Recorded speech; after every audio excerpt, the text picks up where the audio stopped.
Welcome back to the Capes and Tights podcast right here on capesandtights.com. I'm your host, Justin Soderberg. As always, this episode is brought to you by our friends over at Galactic Comics and Collectibles at galacticcomicsandcollectibles.com.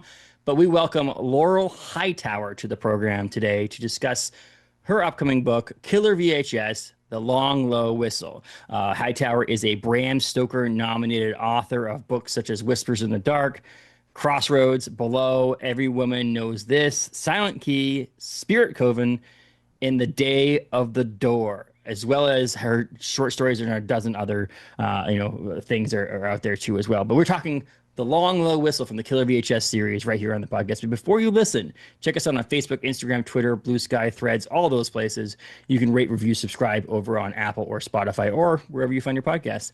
You can also find us on youtube.com as well as capesandtights.com for so much more. But this is Laurel Hightower, Bram Stoker Award nominated author of the Killer VHS series, The Long Low Whistle. Enjoy, everyone.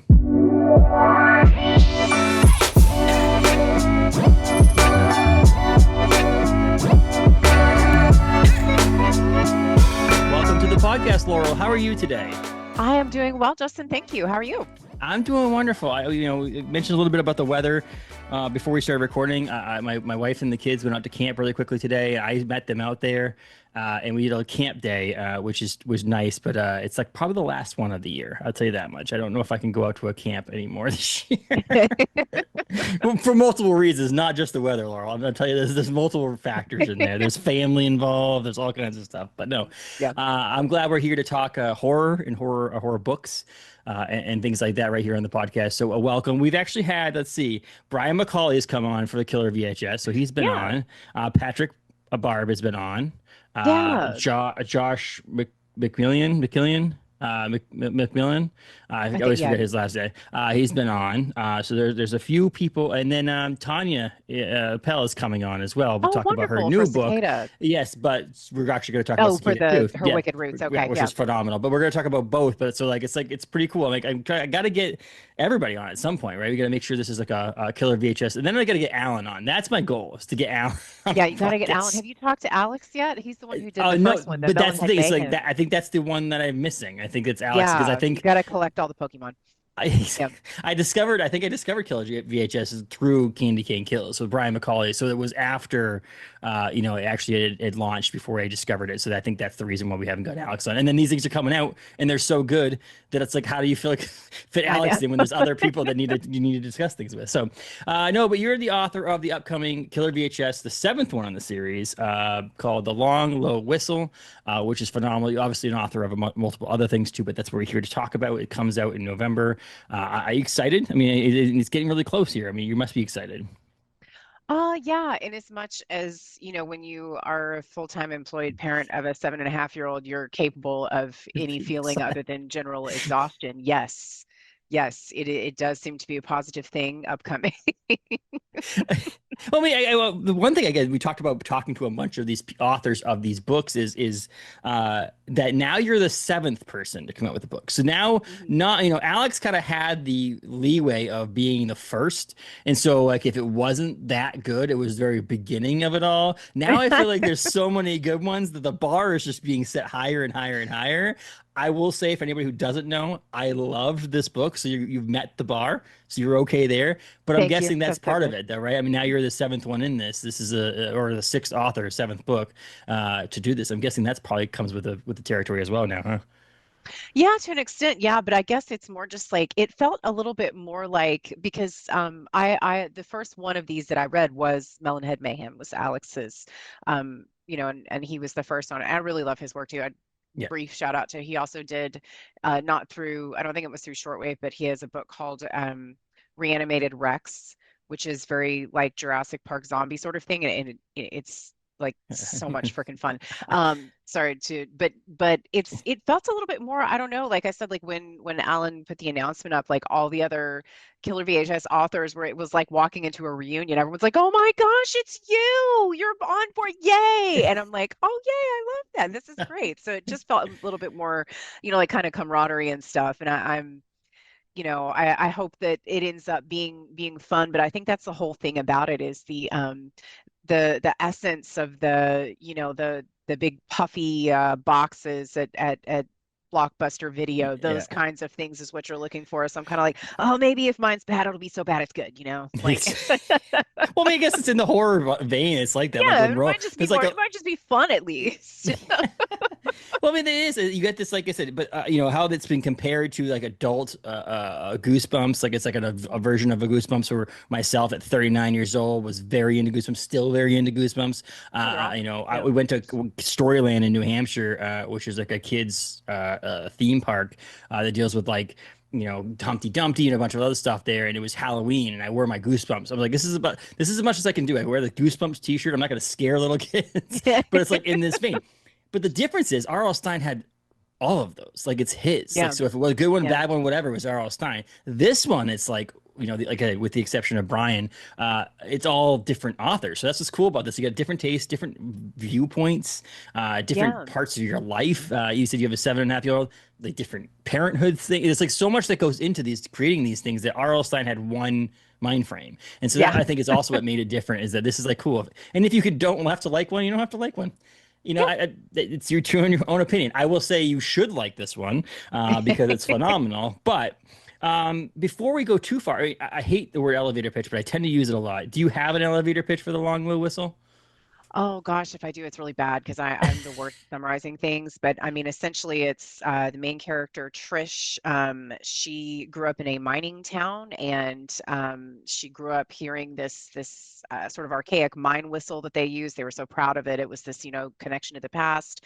But her main memory of it now is that it went off the day that there was an explosion in the mine, and a lot of men lost their lives, including her father. Mhm. But she has never been able to determine exactly what happened to him because he wasn't in the main shaft of the mine. So, 18 years later, she is breaking into mausoleums in the middle of the night because you know, the mine's been sealed. And so she is looking for other ways in because she really wants to get answers. So Mhm. she ends up teaming up with a crew of cryptid hunters who are searching for their, you know, their own sort of things because they illustrate to her there is a video that was taken the day that her father was killed, and so once she sees that, she's kind of, you know, lit on fire, and they all go underground. So That's good. I mean, elevator. That was the 10-story elevator pitch. That wasn't like the 4-story yeah, elevator pitch. That's yeah, good. I'm cool with that. There are tall buildings in this world now, so I think that it's yeah. fine. No, you It's got one it. where like I'm holding the door open and Yeah. hanging out while someone's trying Yes. to walk away, and then this, The that's slowest door more, possible that's not yeah, closing. You're like, why is this not closed? No, yeah. it works. I mean, it's hard to also explain. I think for authors to explain their book without also accidentally spoiling it or being like,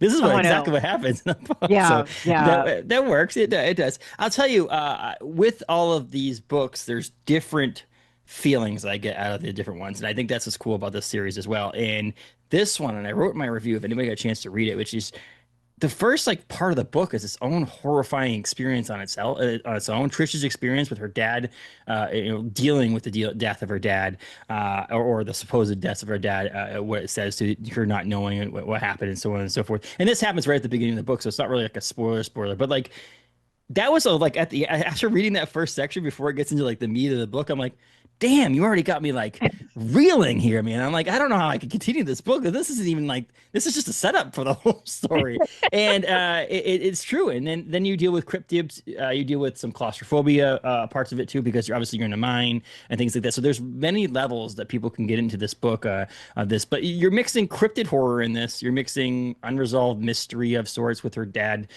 you know, dying, but not really knowing what happened. Is there a way that you maintain that like tension, you know, between different things, you know, dealing with something that someone might have lost their parent, and this is a real life thing, and then yeah. something that's more like, you know, fake and or fiction in a sense. Dealing with both of those, was it like a rope type line kind of thing? Like, how did you deal with that? Not consciously, I wouldn't say. It's more that I feel like, you know, with the kind of stuff that I write, it's like people's motivations and how their history and how what their motivations are, why they're there, how that drives their actions. You know, does it make them more hesitant, or does it make them, you know, kind of throw caution to the wind?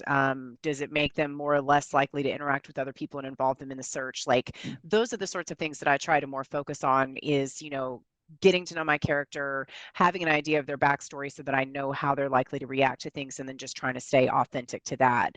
And, even like fairly minor characters, I tend to try and at least have a little bit of a sketch as far as like what, you know, there's a guy who she grew up with who's, in there briefly, and it's like I know what his interaction was and that sort of thing, and that's the kind of thing that I want to just inform, again, the authenticity of their interactions with various people, and the choices they make. Yeah, it makes sense. There's a real life disaster. There's this the cryptids of itself. The mind itself has a character in a Yeah. sense, if you think about it. Did you draw on real experiences at all? Like, did you like do a deep dive on the internet? Did you go on a YouTube rabbit hole at it all? Like with all this stuff, like finding about real disasters that happen in mines to get like a basis on this? Like, where did you get the basis of that from? Well, so I work for a law firm, and I have for a number of years, and I started out in the environmental section Okay. of it. I'm a legal assistant slash paralegal. I'm not a lawyer, but in any case, I live in Kentucky, and coal mines are, big part of industry here in Eastern Kentucky. And so I was familiar with them anyways, just from growing up here. And I did not grow up in Eastern Kentucky. I grew up in Central Kentucky. It's not like I was touring mines and, I've got the black lung paw kind of thing. Yeah. So, I'm not trying to claim that heritage, but just more like a familiarity of it. Yeah. And then, yeah, just like, and I certainly, obvious disclaimer so that no one at my firm has a heart attack. I never, ever utilize anything, legal stuff is always very like, we ain't Yes. using that. We do not talk about that. We don't Yes. talk about Fight Club with none of these things. So, but it's more like, you're aware in the periphery of these things that happen and how they happen. And it's hard not to start thinking about the mechanics of it. And well, mechanics makes it sound very inhuman. I'm much more interested in the, like you're like, oh gosh, like you're underground, the danger that you're in all the time, and people just accept this and they just get up and they go every damn day. Hmm. And it's, so it's something that's like it's kind of eerie to me. And there was also like I had, there were some Catherine McCarthy is another author that I really adore. She's very talented. She's in Wales, and she had talked about there was some mining accident in Wales that was like took out like almost an entire town or something like that. So those sorts of like stories that you hear over time, and in some ways just the effect that something that large on a town with an industry like that has on the entire town and everyone who lives in it. I mean, we see it. I mean, was it October Sky? Is one movie I can picture? Is that the one with Jake Gyllenhaal where his dad's a coal miner? Is that what I'm thinking about? But I was just like, Um, is that it? Possibly. I'm bad about actually this Hold on. conversation last night, how every movie that everyone else has seen I haven't. So Yeah, so yeah, October Sky with Jake Gyllenhaal. It's a mining. His dad, the same thing. I can picture what you're saying that people just get up and they put on their boots, they put on their overalls, they yeah. put whatever on, they put their hard hat on, they just do what they need to do to make ends meet. In some places in the world and the country itself, there's places like this, and I can understand that. And so there are people that your connective tissue with your job is that there's these places. You mean there Yeah, wasn't a case that exactly. you dealt with that had to do with cryptids and Yeah, and the loss of and I'm not supposed to talk about it, but I totally wrote about it. I did like I do I We think I changed the name mentioned, for people's safety. Don't worry. yeah, just don't worry, but everything else, no. Oh my God, no. Um and because it was funny. I think and I love my job. They're very sweet about my writing. Almost none Yeah. of them have ever read any of it, and I think that's a great way for us to do things. But Nice. like I think I mentioned that one of my guys was just like, well, you can't. I'm like, I promise, I swear, none of Yeah. this. It is all fictional. I would never. No. But Yeah, well, I'm adding you 30 work different in that. disclaimers now. Yeah, you work in that field, so you know that thing. I also love the fact that you were like purposely say you're not a lawyer. Was that just to be like, I don't want to say things that I don't want people to think that, or you're like, I don't want people thinking I'm a lawyer? Like, it almost Column A, it almost column sounded like me B, like, yeah, I don't want people knowing this. It's funny how many people though I've actually just there's a number of comic book writers or authors who are either ex-lawyers or what they call themselves recovering lawyers or Yeah. lawyers or currently lawyers. It's kind of funny how many writers there are that actually work in that field, which is pretty crazy too. It makes so much sense though, because legal writing is such a huge part of success in that field. Like they're like my folks like that. It's kind of nice because it's one of the things they actually really value my writing background because I proofread almost every major brief that goes out of that office. And, because I'm not very nice, I'm not like, it looks great, guys. I'm like, No, no, that's not this gonna is work. not working. No, but I mean, I'm nicer about it. But, Yeah. it's definitely a skill that dovetails, essentially. I Yes. mean, witness Yeah. Scott Turow. So, Yes. Yeah. I mean, I agree with you. I'm glad that there's like a separation because I work as a creative director for a brewery yeah. by day, and so I have my thing there, and they know I have this over here. Talking to people, they're like, "Oh, that's kind of cool. You talk to that person," but I don't know. There's probably one person in the 9 years that I've worked there. I guess I've only been doing this for 4.5 years, but like the 4.5 years of doing this, that have actually probably even like paid attention to it. So part of me goes, "That kind of sucks. I don't have like a built-in audience," but the other side of me goes, "I'm glad they're not listening." Yeah, I don't, I think a couple of them have read like one or two of them, Yeah. and I do remember one of my guys, his wife, I think read my book, and she was giggling over the bio 'cause I think it said something about wrangling litigators by day, and she's like, that's you. It's so She's like, true. you're one of the ones she's wrangling. This is cool. And so, I mean, I guess while we're on this subject a little bit too, before we jump right back into the actual book, is what's that like? So you obviously said you have a child, so you have a kid, so you have that, you have a family, you have your work, you have the writing books. Like, is there a specific way you balance this? Obviously, we're doing this on a Sunday night because both of us work, so we have schedules to work around things like that too. But like, is there something specific that you like? Do you have writing time? Do you have family time, or do you just fit things in when you can actually fit things in? Writing time happens when everything else is done for the most Yeah, part. yeah. I was lucky enough for a little while to work part-time, which at my firm, which was really, really nice because it gave me set writing time in the morning and it gave me more time with my son, in the Hmm. morning. But I'm fairly recently divorced and moved, and it's been a wonderful change. It's great. Like we love the house and everything like Yeah. that, but it also means, yeah, like it's just kind of major upheaval in how my schedule works. So I'm still kind of trying to navigate that a little bit, but getting a little bit better about being like, okay, no, and I think that's the thing, like, especially as a parent, like it's not in the cards for me to say, oh, I'm a morning writer. I must have my fine Yes. then. I guess you're gonna get up at 4 a.m. because that's the only way that's gonna work, and that's not Yeah. gonna happen. So No. it's like trying to cope, I guess, with like, okay, your writing time starts at like 8:40 after your kid goes to bed, and I'm like, Yes. I'm so tired, but Yes. you know, just Well, as just a, trying to work it back in, just yeah. trying to find my footing. Okay. Yeah. I mean, it makes sense. I mean, it's obviously you like your job, your day job. It sounds like too. But so, like, is this something that, like, if this all of a sudden out of nowhere just skyrocket, you sold 1 million copies of a book, that you rather just write all the time, or is it something that like you still like doing what you do during the day? I would actually probably just drop back to part-time Yeah. again. That just because I mean, for one thing, health insurance, Yes. but Weird. also there's just I'm that weirdo that doesn't really like to work from home. Now, I am not the weirdo who's going, everybody, let's go back Yes. to the office because I need people with the water cooler. God, no. Anyone who can, should, and Yes. wants to, like, that's fine. But like for myself, like, I don't know. I a little bit, probably part of it's my posture. Like I don't sit at a desk like a No. human. Yeah. I crouch on the couch like a goblin to write. So like, and that's when I do end up working from home. That's what I'm doing. And then I'm like, why am I so sore? This sucks. I'm gonna go back to the office. And it's like, the answer is in your hands, Hightower. But apparently it's Yes.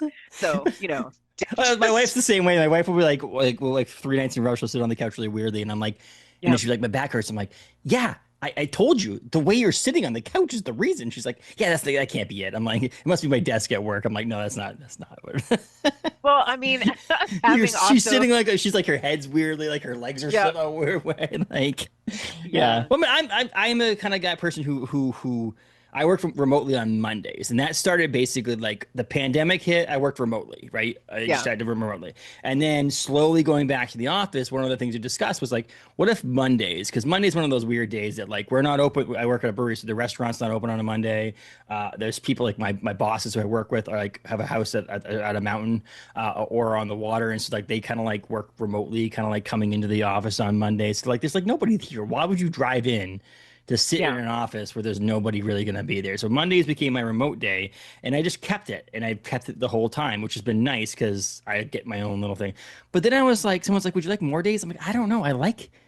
not the interaction with people because I hate people, but that's not what I Yeah, I want. mean, But it yeah. is true. I get work done here. I feel like I get a lot of work done here when I'm sitting in my office at home, but I feel more accomplished going to the office. It's weirdly to say, like I feel like I Yeah. actually get more work done home, but I feel like when I'm in the office, I feel like it's just I get more done. I don't know. It makes so much. It doesn't make any sense because I get more done home. But like I don't know. There's something about it. So like if I ever did it, I'd want one more day maybe, and that would be like a floating day. Like I don't feel like driving into work today, so I'm going to work Yeah, I'm remotely. just gonna go ahead and not. Yeah. But other than No, that, I like the office structure. I do.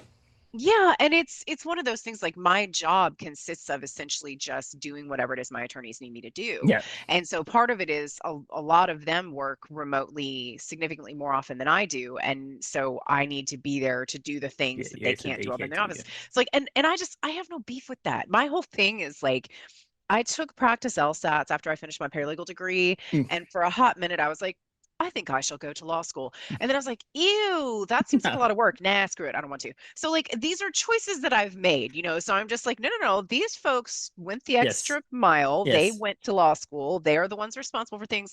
I will be happy to be here and serve them. And then that also means that I get to go home and Yes. then I just leave it all at the office. It's not my problem. Yes. I'm Yes. not working at That's midnight, great. you know? You know, it's funny. My wife and I are actually rewatching King of Queens, and Oh, yeah. Carrie on King of Queens is a paralegal at one point, or we're trying to train. She works in an office. She's an assistant at a law firm, and I'm just thinking, I'm picturing you sitting at a desk like Carrie in King of Queens, but that's not. It's a different world. But like, but yeah. So like same thing with me. Like I said, I've always said the same thing with like if I won $1 million, I'd want to do this more. Like I want to have talk to people. I want to be like, you live in Kentucky, cool. We're flying down. We're gonna have a hotel room, and I'm gonna meet Oh, in the conference yes. room, and we'll do the recording in the conference room. You cool with that? And you're like, yeah, that's cool. Or hey, can I fly you to Maine? You know, that's what I would do. But I think it still would want to work part time doing the creative side of brewery stuff because I feel like the other side of it is I can't. I don't know if I could do all of one thing. Like I don't know. Like I I need to split this up. know I'm that. better Yeah, at this because I have this, and it's the same thing. I feel like maybe you're better. Your writing is more fine tuned and better honed because you have somewhere else to go and do something else and not focus absolutely. fully on that.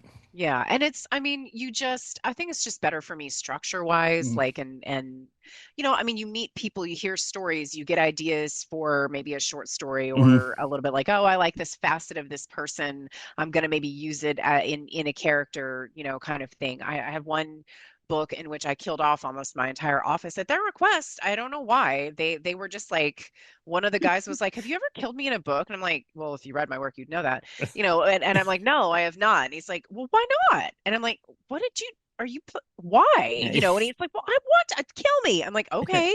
So I ended up just becoming a thing and I killed off almost everyone and like, their families and all kinds of stuff. And I don't think anyone ever read it, but it was, I owed the story anyway. So I was like, sure, Yeah.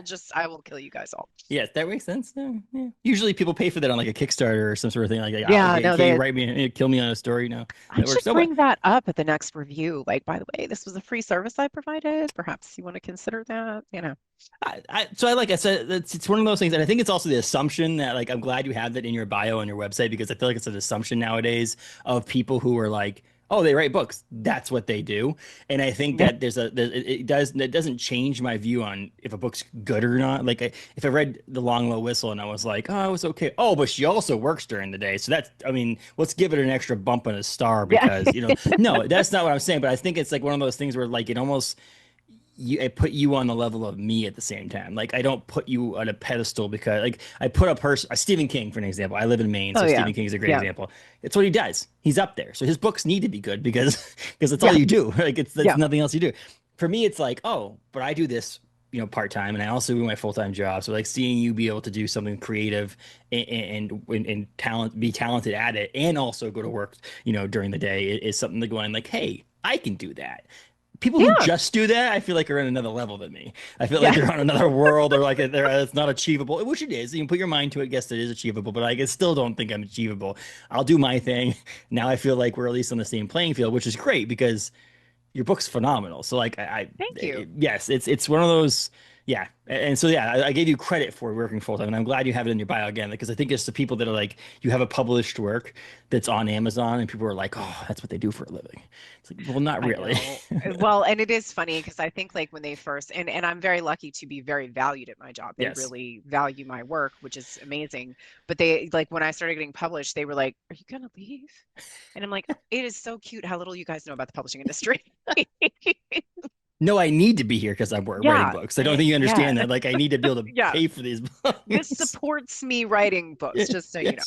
Yes, and that's great. And I feel like you probably have a little bit. Like we were, like I said, I record on Mondays during my lunch break. Like I fluctuate that usually. So like I'm like, Yeah. oh, if I have a, and that, to be honest with you, this is great because I have like once a month, once every 2 months, I do an afternoon, evening on a weekend or Monday night, Tuesday night, because obviously other people's schedules are different. But like a lot, we would not imagine a number of people were like, they're like, we can do this during the day because so many other podcasters out there who have full-time jobs are like, I can record 6 p.m., 7 p.m., 8 p.m., whatever it Yeah. is.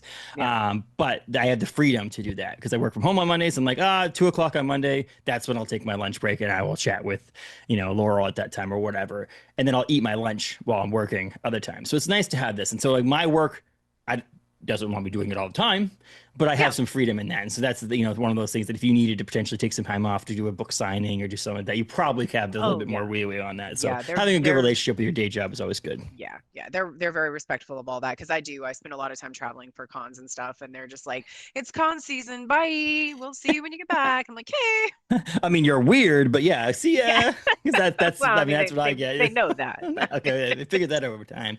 Yeah, But no. And so you're now part of this VHS, Killer VHS, group. Okay, let's call it. It's a cult. No, yeah, you're that part works for of me. the VHS cult. Now, Alan is the leader of this cult, and you have this book series that's phenomenal. Literally, there isn't one that's bad so far, which is great. This is a great sign to things. Um, how much freedom does Alan give you in these books? I mean, I know there's Oh, like structure, there's different things. There's, obviously it has to be horror, because that's what the whole idea is. There's the VHS was a big integral part to the beginning part, but I feel like now it's like video-esque, or adjacent works. Is there much that he gives you, or is he just like this fits into the realm of Killer VHS? yeah, it's very wide open, and I think Okay. that's part of what helps make it so successful is that you're not hemmed into a small point and you're not getting repetitive because just the concept of there being a video element of it, which in mine is the recording that she Yeah. finds. But what I think is really great, and Alan is just amazing to work with because he's very organized, which is great because I am not. Yeah. And he is very communicative and like so like I gave him a pitch. He was like, do you have anything for this? And I'm like, well, here's my thoughts, and he's like, yes, no, okay, this works great. I think you might have been like, I would suggest maybe XYZ. And then I think when I was maybe 10,000 words in, he asked to see the first 10,000 words because he was like, and he was a very, very like respect. He was like, if you don't want to, that's no problem. Like, I trust you. And I was like, oh my God, no, like, I don't want to be traveling 5 miles down the road in the Yes. wrong direction. That's like my nightmare is like that someone asks me for something and like I deliver it and they hate it, but they don't feel like they can say anything about it because they're like, "Oh, I asked you for this." Well, this is garbage, but I guess like that's like a nightmare for me. Like I It, need it, to know that people are going to be like, "Hightower, your head is all the way up your ass. I'm going to need to pull it back out and try again." Like that is what I want to hear because no writer ever reaches the point where they do not need input and editing. yes. Like Yeah. no writer. I mean, that's equal in my opinion on the graphic design side of things. I deal with that on a regular basis when I have a new beer coming out and there's like, hey, we should do this summer ale. And I start designing a summer ale and I give it to them and they're like, yeah, that's not what we were thinking. And I'm Yeah. like, well, I hate this then. So now I've learned over the years, being like, okay, do you have ideas in your head of what you Yeah. want this to look like? I don't like you coming to me and being like, it needs to be this, this, this, and this, because it ruins the creative process for me. I enjoy the Yeah. creative process. But I do like, oh, this summer now we should do boats because it's Maine and we should have lobster buoys and we should have the cool. Now I can run with that and give you something that you want. But too many times I've handed something in and been like, and I'm in my mind, I'm going, they hate it. They absolutely hate it. I know. And I really wish you wouldn't have said something until now. But like, and so yeah, so you handed your 10,000 words in because Alan wanted to make sure you weren't going in a direction that didn't work, probably, right? I'm guessing that's what. Yeah. Exactly. Yeah. And thankfully he was happy with it, and he gave me a couple of really good like small suggestions that I incorporated, and kind of moved from there. And then yeah, like no, it's great. And I know some of the, I don't know if they've been announced, so I won't say anything Yeah. about it, but I know there's some other authors I know that are in the pipeline for that. And I'm very excited because because I love it, because I feel like if I want to read a Brian Macaulay book, I want it to be a Brian Macaulay book, you Yes. know. And so I love that within that realm, each author is able to really kind of just stretch their wings and go.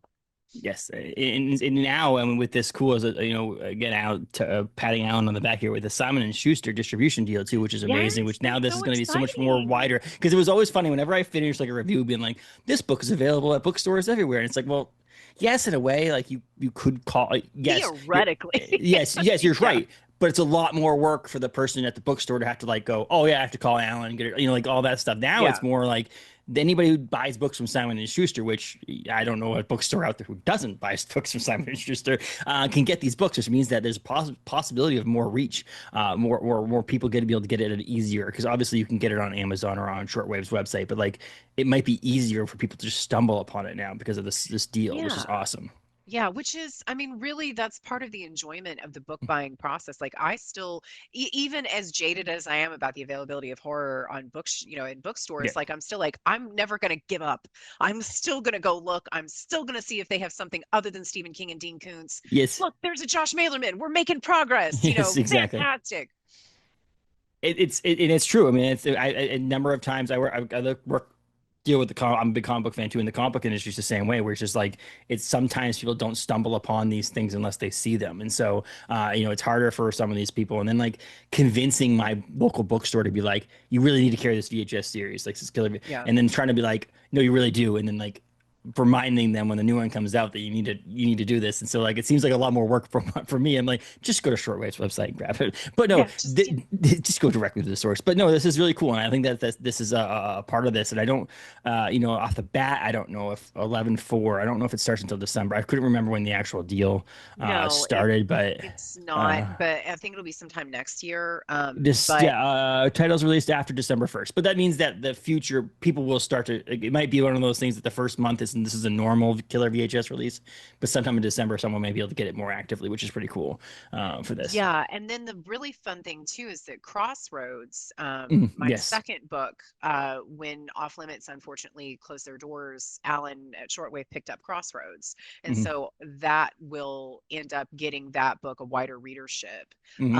And I will just say too, just as an aside, like um, Waylon, when he had to close Off Limits, like that is the way you do it. Like he was upfront. He communicated to the authors first. He was like, nothing's coming off the market until this date. Yep. Um, I will make myself available, all the files, all the cover art, whatever you guys need, because I want you to succeed. And I Hmm. was just like, I mean, like I was sad, of course, Hmm. because Crossroads actually launched that press. It launched Off Limits when Sam Yep. Koleosnik owned it, but it was still just like wow. So I feel like I just like got handed off from one delightful personage to another. And I was like, oh good, okay, yay, this is Yes. lucky, because that is definitely not always the case. No, I mean I've interviewed people, and I'm closer friends with now with people who had published comics through a publisher called Aftershock Mm. Comics, and they went bankrupt. And in that same time they went bankrupt, there was like a series that ended five issue series that ended with issue 4, and they still didn't have issue 5, and they're like Ugh. holding on to the rights to this thing and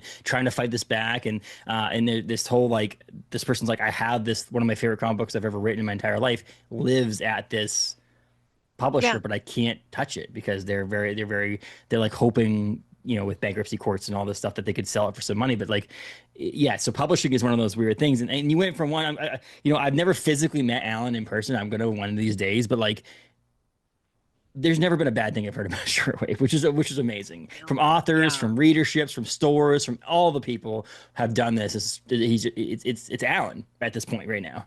Like this, yeah. this is this one person running this thing, and like you think about Killer VHS and how awesomely well designed all these things are too. Is that you'd think that it's like this massive team, but it's not really a massive team.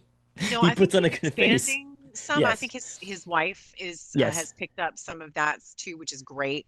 But yeah, I mean, I think ultimately it just comes down to like he is a person with rigid ethics Mhm. and just a general sense of like, hey, I owe XYZ care to these sort of people, Mhm. you know, my authors, the readers, the bookstore owners, you know, whoever else. He's very above board on everything, and that's incredible. And that's why it's like, you know, Ghoulish Books, who's published two of mine too, are other folks that are just, you know, and Max is absolutely wild, obviously. Like Max is more fun Yeah. than should be allowed to be had, but also just like ethically, morally, one of the very best people that I know, Yeah. That, as is their wife Lori. So I mean, that's it is wonderful to get to do business with people on that level, you know? yes, yes, that's cool, and it puts it out there. It makes people like myself, even aside from talking to people like yourself, make me want to buy books from said publisher because I just the good stories in the heart. Like we're all doing this whether it be publishing, whether it be media, whether it be promotion, PR, whatever it is, are doing it because we love this. This is not like. I'm not sitting here going, I got to talk to Laurel because I have to. Like, I have to. I want to talk to you, and this is a Yeah, passion of mine. So I want to do it right, and I want to treat you right, and I want to do all that stuff right. And the same thing, I feel like Alan is yes, he needs to pay his bills, but like in the same sense, he's doing it because he loves the publishing industry. He loves books. He likes doing this. He likes he design. does. His Yeah. as a designer, Yeah. if he just closed up shop as a publisher and just designed covers of books for the rest of his life, I'd be happy because Oh, they're I just phenomenal. know. Like, but All the they're little beautiful. touches on the Yeah, interior layout for the Killer VHS stuff is yeah, just like, it's absolutely beautiful. it's And he gorgeous. was, you know, I am very big on deadlines. I'm very big on Yeah, meeting deadlines. But you know, I was getting a divorce at the early part of the yeah, year, and as hard as I tried, like I fell behind, and I had to be like, Alan, you know, this is what's going on, and he was like, oh my God, I don't care. Like, yes. please just take care of yourself. He's like, this is the last thing that you Mm, need. And I'm like, you know, I think I was only maybe like a month late or something, yeah. but like that genuine, like I could tell that it wasn't like a oh, fine. It was like a no, I care about your well-being significantly more than I care about a bottom line. And that's amazing. Which is easy for it's harder for him to say to do that than a big publisher in a sense Oh too yeah. because a big Yeah. publisher can float whatever they need. There's a possibility that like the sales of this seventh Killer VHS books means the future of the publisher, and so it is different for a small publisher to be like, yeah, don't worry about it. If it's late, it's late. So that means something. I mean, I feel like it means more to me than some sort of big publisher who's like, yeah, don't worry about it. We got lines of credit. We can deal with it. So it's this is like each book sale is the future of shortwave. And so being not that thing you put pressure on you because you were late, you were bad. No, but my point is it comes from an actual like my boss comes in and asks, how's it going, Justin? This is not a greeting. It's a he wants to know how I feel and how I'm Yeah. doing, how my family's doing. And that's like Alan. It's like if he asks you how's it going, he's not being like, how's the book coming? Are we close? What's going on? Oh yeah. He wants to know how Yeah. you're doing. Yeah. So There's no it's pressure at cool. Yeah. all. Yeah. That's pretty cool. That's really, really cool. So the Long Low Whistle comes out November 4th from Shortwave, so you can get it at Shortwave Publishing. Where does this, for those people who haven't heard you before but have heard of Killer VHS, that's pretty cool because they're going to learn about your book and your backlog of stories and things like that. But where does this, for those people who are Laurel Hightower fans, fit in your vibe? Is this a Laurel Hightower story just in a Killer VHS Oh yeah, jacket? absolutely. I'm incapable of not adding like grief and feminism into pretty much everything that I do. But it's more, I would say, for those who are familiar with my work, that it's probably closer along the lines of Below, in the sense that it's kind of like a high octane sort of creature feature sort of Mhm. scenario. Obviously, there's a lot of human elements in it. And there are actually a couple of Easter eggs in this one. Which is not something that I've done before, but Mhm. I kind of did, but to my work and then also a little bit to someone else's. So um, yeah, so it kind of is in with that, but yeah, it's probably pretty recognizable as my type of work. Like I said, Below, I really genuinely was like, because Crossroads is pretty heavy, and Mhm. so when I went to write Below, I'm like, I'm just gonna make it a fun creature feature, yeah, and then I was like, just kidding, feminism. But you Yes. know, again, I feel like that's what I want to write. That's what needs to come out, and that informs my vision of everything that I do. So I don't feel bad. Yes, and like I said, to me, there's this beginning part that really has like this emotional thing to me. Like you know, these are novellas. So like, let's be honest. If you went out to the lake, like I mentioned today, went to camp. If I sat there in the morning and started reading this book, you could finish it by the time you went home. Hopefully, like you could Yeah. do it all in one day. But there was just so much in that beginning part that it was like I needed a break. Yeah. Like it was like I just need to take a second. I need to go get a drink. I need to figure this out. No, and so I was able to finish it quickly, but in the same sense, like I said, there was a lot going on, and there was moments of fear and scare. Like reading books with the lights on is a real thing, in my opinion. It's so hard to scare people. I think with books, in my opinion, because Yeah. you Yeah. can put a book down any moment. I feel like jump scares and scary movies.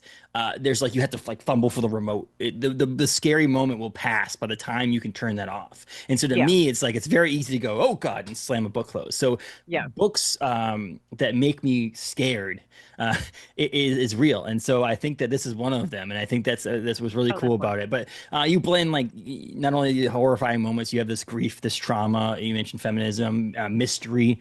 The cryptid part of it is very atmospheric. So there's emotional stakes. So it's a lot going on in this small, shorter story than a longer Stephen King book. If I mentioned Stephen King, Yeah. uh, not that he hasn't had really good novellas, but I'm just saying like most of them are like a brick. And his son has one coming out here pretty soon that's a 800 and something pages called King's Sorrow. So it runs in the Comes by it family. honestly. Yeah. But yeah, so this short story, and I think that there's a lot going on here. Again, I love every single Killer VHS, but I mentioned it and I'll say it again. This is the best, and I think that Thank that's you so and I much. like I said I saw Brian McCauley a couple weeks ago, and I had to tell him too, and I had to tell Tanya that too, and both of them weren't wrong. They were like, I need to read it then because I don't think Tanya was like about to read it or something, and she's like, I just didn't have a chance to yet. But yeah, you get to add your book to this stack of I know, really which oh, they look beautiful. so cool together. Isn't it I don't so think I've seen awesome? that before. Yeah, and so and what's funny about this lives on a bookshelf over there next to my Goosebumps books. So Oh, that's the yay. cool thing too, is like this is I just love like that. the modern or adult version of those books, which is awesome. So I'm uh impressed because my boyfriend is very his book he's a huge reader. He's also a writer, excellent writer. And his book collection is very organized. So the first time he came to my house, he was like, I can't look I directly at your can't do this right shelves. now. What the hell is going on here? And I'm like, he's like, you don't know what the author's. I'm like, I know. I'm surprised There's you stood Jonathan around. Dan's over there, and he's also over there, and then also somewhere over there, and then also in the bedroom. And he's just like, what the hell? I'm surprised he stayed around. I'm surprised, Laurel. He just, I As a know. He, person who is very adamant about three, we bought this house in June or May, and there's a built-in bookshelves over here you can't see, but they had taken down two or three of the shelves to put a TV in here. Like they had a TV in the shelf, and so now I'm missing some shelves. So there's just oh stacked books, God. and I have anxiety right now. so Yeah. so like it's one of those things where I'm like I have a guy fixing my ceiling this coming week, and I'm like, can you measure some shelves out because I need you to put some shelves in here. I need to Yeah. put these books up. So yes, They I can must have understand a that. home. Like if I was still dating and I walked into someone's house and their books were unorganized, I might just be like, it was nice meeting you and leave. So I'm glad he I stayed know. around. Well, thankfully we're long distance, so he'd flown up. So he was a little, Okay, he's like he had to probably if stay. he'd had his car, he it might have been like, all right, Keeps these. squealing tires, like he's done, he's out. But yeah, No, he was that's kind of great. stuck. I trapped him, so that worked out well for me. That's awesome. But Killer VHS, the Long Low Whistle comes out November 4th from Shortwave Publishing. Grab a copy, please. I think it's wonderful. And while you're doing that, go on Shortwave's website and order like all of them if you don't have them Oh yeah. because they're all phenomenal. And that's not a timer for me to say we need to get off that. That was a timer for me to say I need to take my medicine. So that wasn't like a play music playing. We need to put the put the lights down and go to commercial. No, I would have understood though. You have small children. I'd be like, yes, yes, exactly. I your think I window heard has them. expired. They heard them in the other room, so I'm like, oh, what's going on here now? Yeah, so grab it. It's phenomenal. I think it is a 5 out of 5 stars I put out there. I think this is amazing. I think chatting with you makes me like it even more because you're wonderful, wonderful, wonderful conversation here. And so I'm glad that this book is out there on November 4th from Shortwave. It's phenomenal. People should read it. Do you agree? Thank you so much.